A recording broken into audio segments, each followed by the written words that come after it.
Certaines histoires commencent par une naissance, mais celle-ci commence par une condamnation.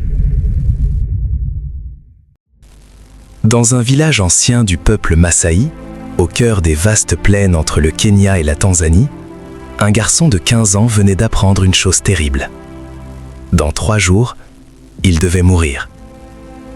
Non pas parce qu'il avait commis un crime, non pas parce qu'il avait fait quelque chose de mal, mais parce que le ciel avait cessé de pleuvoir et que son village croyait que sa mort pourrait ramener la pluie. Tout avait commencé plusieurs mois plus tôt. La savane, autrefois verte et pleine de vie, avait commencé à changer.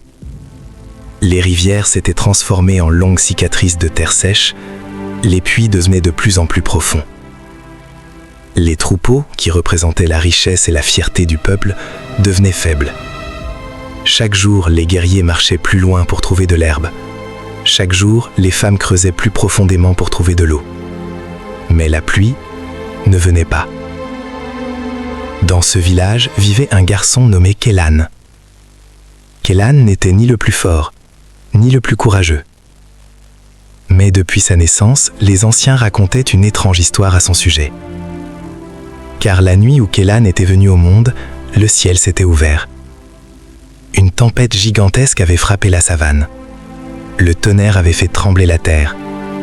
La pluie avait inondé les plaines pendant toute la nuit. Et les anciens avaient dit « Cet enfant est né avec la pluie ». Pendant des années, cela n'avait été qu'une légende. Une histoire que les anciens racontaient aux enfants autour du feu. Mais maintenant, la pluie avait disparu. Et les anciens commencèrent à regarder Kellan différemment. Les murmures commencèrent doucement.